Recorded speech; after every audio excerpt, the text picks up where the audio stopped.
qabiilka la buufinayo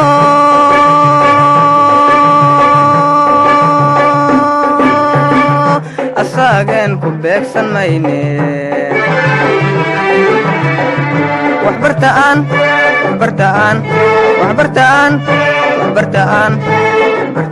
barwaaqo gaarne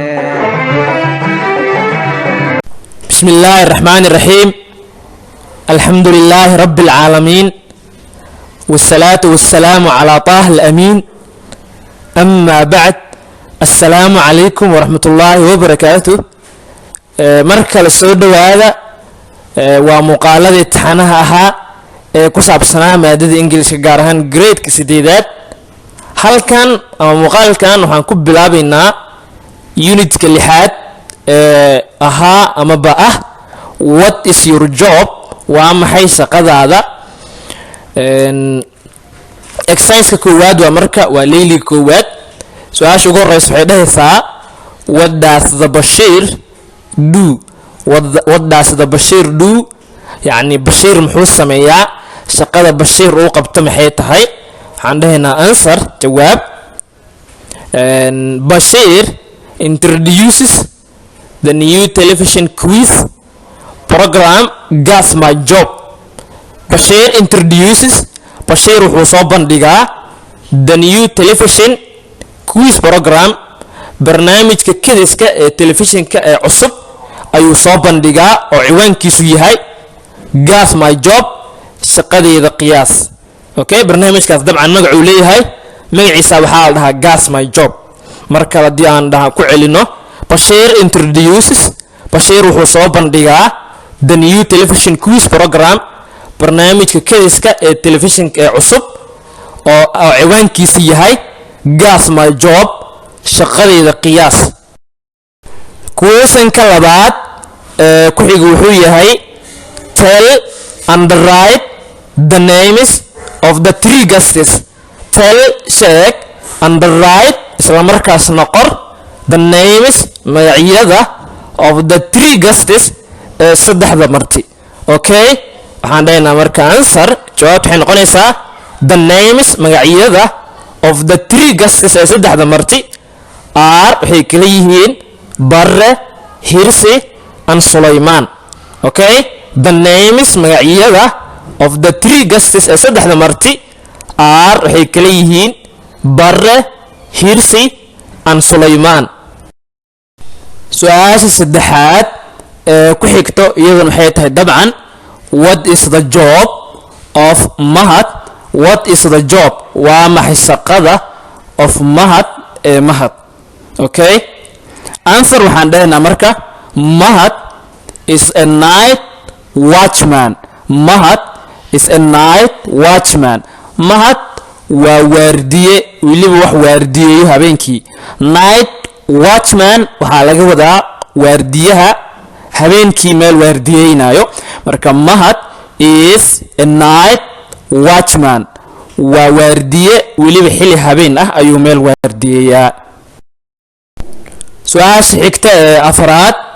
iyadana waxay tahay what is the job of Abubakar waa maxay shaqada uu qabto Abubakar what is the job of Abubakar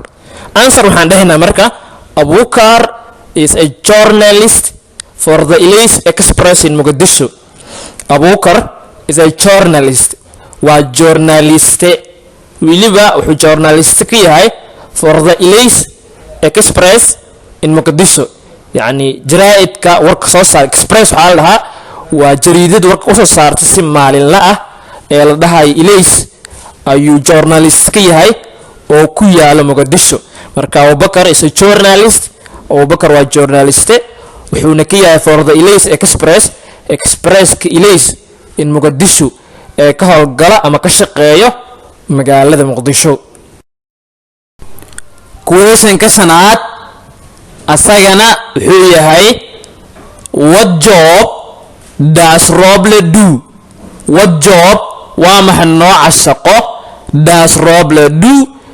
uu Roble qabto what job waa maxay nooca shaqo does Roble do uu Roble qabto waxaan answer Roble checks Roble wuxuu hubiyaa to see si uu arko if anybody haddii ruux ama qof is smuggling uu tahriibinayo weliba si sharci dara ah uu u tahriibinayo goods alaab ama wixii la mid ah marka Roble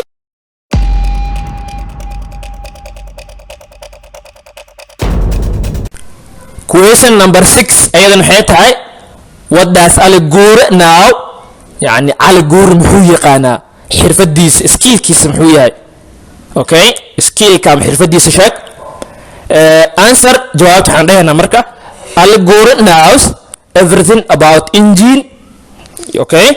Ali Guure knows Ali Guure wuxuu yaqaanaa everything wax walba about engines oo ku saabsan matoorada yani skillkiisa waa engineska wax walba oo ku saabsan iyo matoorada question ka toddobaad isagana wuxuu yahay why do customers sababteeda macaamiisha trust Ali Guure ay u kalsoon yihiin Ali Guure okay why do customers sababteeda macaamiisha trust Ali Guure ay u kalsoon yihiin Ali Guure okay waxaan dhahaynaa marka answer jawaab because sababtoo ah he always works isaga hadii jeer wuxuu u shaqeeyaa very carefully si taxadar badan leh he is very honest sidoo kale waa wuxuu aad u yahay mid daacad ah and he never cheats marna ma qiyaameeyo his customers macaamiishiisa okay because sababtoo ah he always works hadii jeer wuxuu u shaqeeyaa very carefully si aad u taxadar badan leh he is very honest sidoo kale waa mid aad u daacad ah and he never cheats marna ma qiyaameeyo his customers macaamiishiisa su'aasha sideedaad ku xigto waxay tahay why is nurse Amran sababteeda kalkaalisa Amran always remember it hadii jeeray wax xasuustaan by patients bukaanada why is nurse Amran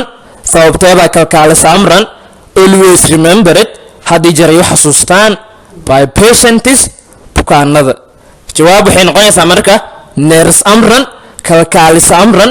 always remember it hadii jeer way xasuustaan by patients bukaanada way xasuustaan because sababtoo ah she is helpful iyadu waa mid caawinaad badan su'aasha sagaalaad ku xigta waxay tahay iyaduna dabcan who was Aadan Abdulle Usmaan yani Aadan Cabde kumuu ahaa marka la dhahaayo waxaa rabaa inaad sheegtid shakhsiyadiisa iyo darajadii uu lahaa maamuuskii uu helay amaba uu lahaa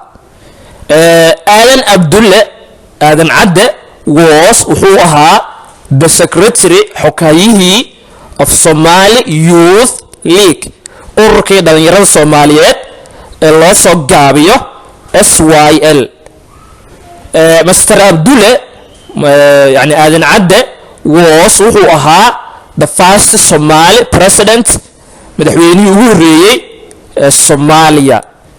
sidoo kale he was wuxuu ahaa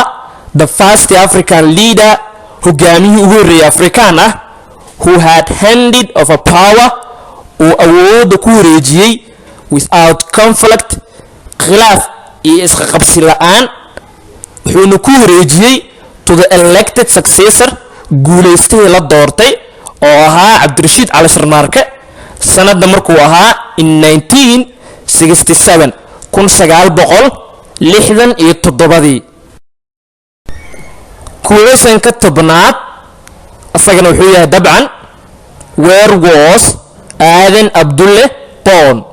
where was Aadan Abdulle born Aadan Cabde halkuu ku dhashay dabcan okay waxaan dhahaynaa marka answer jawaab Aadan Abdulle Usmaan was born wuxuu ku dhashay in Beledweyne magaalada Beledweyne Aadan Abdulle Usmaan was born wuxuu ku dhashay in Beledweyne magaalada Beledweyne okay tobankii su'aalkaas ay ku soo dhamaadeen halkaas ayaan ku soo gabagabeynaynaa haddii ay tahay markii ugu horeysay aad soo booqato channelka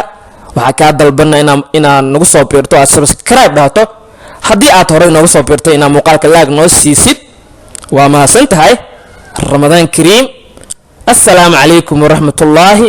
wabarakaatuh